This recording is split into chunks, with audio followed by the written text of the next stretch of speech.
Rob Reiner eventually reveals Carroll O'Connor's true nature at 78. Rob Reiner was born in the Bronx on March 6, 1947. In his household, storytelling, acting, and creativity were commonplace. Carroll Reiner, his father, was a famous comedian who wrote and starred in Your Show of Shows and later created Dick Van Dyke. Rob learned comedy, timing, and storytelling from all of that. Though he would eventually become a movie director and actor, it naturally taught him show business. He became recognized as an actor in the early 1970s when he played Michael "Meathead" Stivic on the landmark TV show All in the Family, unlike his famous father. His liberal son-in-law, played by Carroll O'Connor, always fought with Archie Bunker. IT was one of the most influential and talked about shows of its time because it used comedy to address race, politics, gender roles, and generational conflicts. Reiner was admired for his acting. His role defined his career and given him the courage and popularity to pursue other creative endeavors.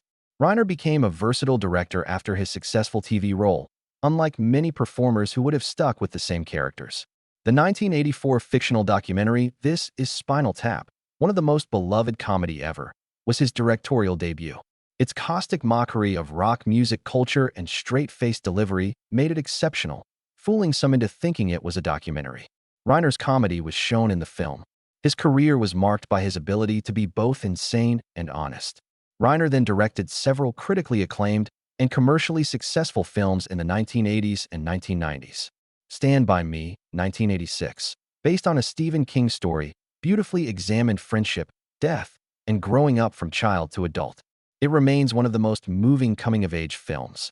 In 1987, he directed The Princess Bride, a surprising blend of fantasy, romance, comedy, and adventure.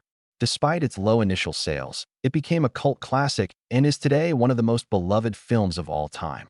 Reiner demonstrated his flexibility in 1989's When Harry Met Sally, a romantic comedy that revolutionized the genre with its smart dialogue, actual relationship discovery, and memorable scenes like the dinner scene.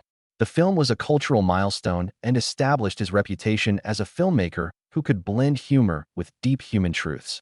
In 1992, he directed the intense military courtroom drama A Few Good Men, proving he could handle high-pressure drama, as well as comedy and romance.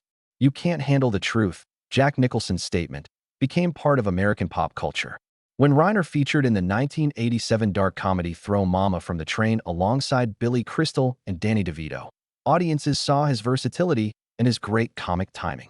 In 1993's Sleepless in Seattle, he once again showed his breadth by adding humor and passion to the subject of love and second chances. In 1994, Woody Allen cast Reiner in Bullets Over Broadway, where he showed his sharp, fast-paced comic skills. Reiner then appeared in several movies in the 1990s, including The First Wives Club in 1996, the political drama Primary Colors in 1998, and Ron Howard's Making Fun of Reality TV comedy Evie in 1999. Reiner's performances, however distinct, proved his ability to fit the material. Reiner often played himself in his own films, often mocking Hollywood while telling the story. Still, his most famous self-casting is false documentary maker Marty D.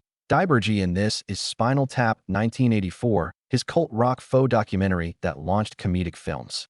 After balancing humor and emotion in The Story of Us in 1999 and Alex and Emma in 2003, he played a more serious supporting role in Shock and Awe in 2018, a journalism drama about reporters examining the Bush administration's Iraq War case. These performances displayed his ability to pivot from comedy to seriousness without awkwardness. Reiner often mocks his public image outside of scripted performances. His self-parody in 2003's Dickie Roberts, former child star, revealed his self-awareness. In 2010, his debut on 30 Rock was a nod to those who recognized him as an insider and Hollywood satirist. He later delighted a new generation with recurrent appearances on New Girl from 2012 to 2018, adding depth and heart to the eccentric group cast. In Tools, Zoo 13, he stunned fans with a role in Martin Scorsese's The Wolf of Wall Street, holding his own with Leonardo DiCaprio in a chaotic, biting film. Reiner has maintained his relevance in recent years. The December 2023 primetime CBS spectacular Dick Van Dyke, 98 Years of Magic began with a touching tribute and on-camera interview with Dick Van Dyke, uniting generations of entertainment history. The scene reminded viewers that Reiner is more than a Hollywood character.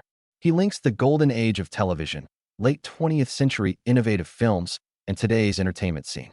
Rob Reiner's two marriages affected his family and artistic career. Reiner married actress and filmmaker Penny Marshall in 1971, at the height of his acting career and before his directing career took off. Marshall was already famous for her humorous appeal and her rising career, which would lead to her work on Laverne and Shirley and her triumph as a breakthrough female director in Hollywood. Their marriage brought two creative, entertainment-connected people together. Reiner formally adopted Marshall's 1964 daughter Tracy Reiner from his previous marriage to Michael Henry during their marriage. Tracy later became an actress, appearing in A League of Their Own, Apollo 13, and Die Hard. After 10 years together, Rob Reiner and Penny Marshall split in 1981, but their union, RUIH, shaped Tracy's life and knit Hollywood's artistic community. Both were influential in film and television after their breakup. Two pioneering artists shared their personal and professional lives, and their time together is recalled.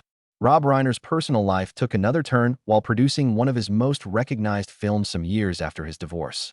Reiner met photographer Michelle Singer while producing When Harry Met Sally in 1989. Their meeting was fateful, affecting Reiner's personal life and the film.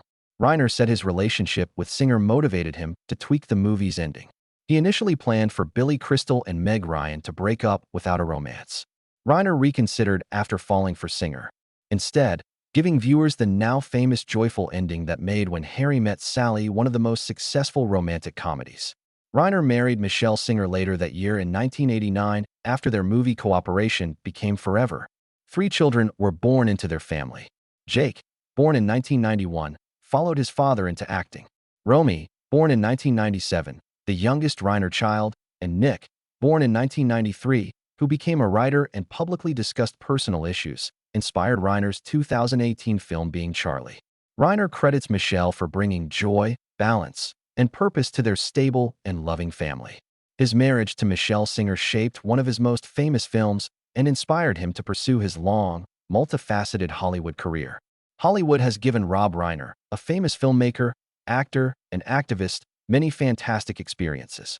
His collaboration with Carroll O'Connor, who played Archie Bunker on All in the Family, was one of his most significant and memorable.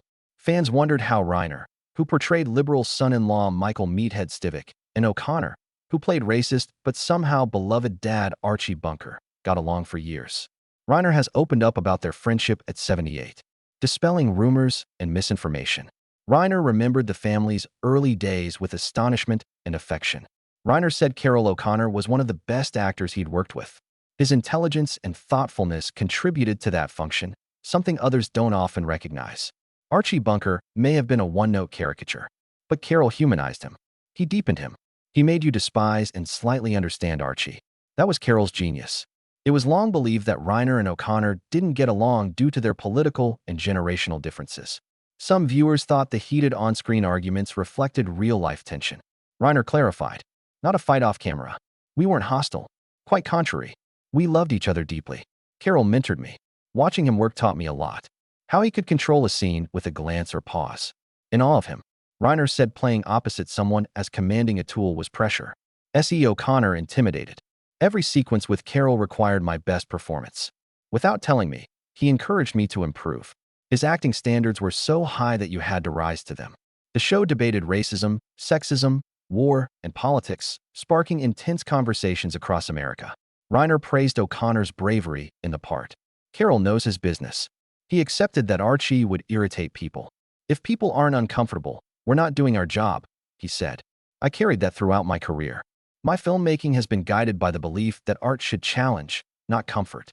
Reiner described O'Connor as thoughtful, friendly, and shy. Outside of work, Carroll was extremely different from Archie. He was kind. He read constantly. He was smart. Carroll's true self would shock Archie Bunker fans. He detested bigotry. He loathed Archie's values. He played them honestly, which baffled many. However, Carroll never confused himself.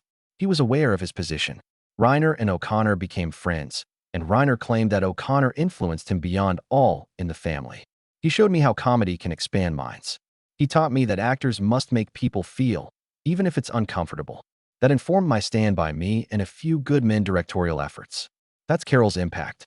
Reiner thought about what he wanted people to know about O'Connor. "You know, Carroll O'Connor was one of the friendliest men I encountered in this bicall. Carroll didn't have Archie's qualities, but people imagined he did. He cared about people, was generous, and supportive. His aggressive character led to misinterpretation. Carroll was nothing like Archie. I'm lucky to have known him. Rob Reiner, 78, speaks from a distinguished career. His tribute to Carroll O'Connor dispels myths and illuminates an actor whose work continues to move people decades later. Reiner finished, I adored him. He was more than my co-star. He was my teacher, friend, and awesome.